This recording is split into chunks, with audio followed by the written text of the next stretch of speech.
بسم الله الرحمن الرحیم. ګرانو هیوادوالو السلام علیکم ورحمت الله وبرکاتو.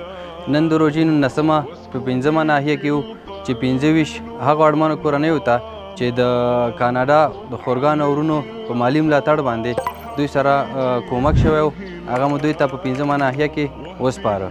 نو که چیرې تاسې هم غواړئ چې خپلې مرستې په ښه او شفاف ډول سره تر خپلو اړمندو هیوادوالو ورسوئ، نو احساس ستاسې او د دغه اړمندو هیوادوالو ترمنځ د یو پل حیثیت لري.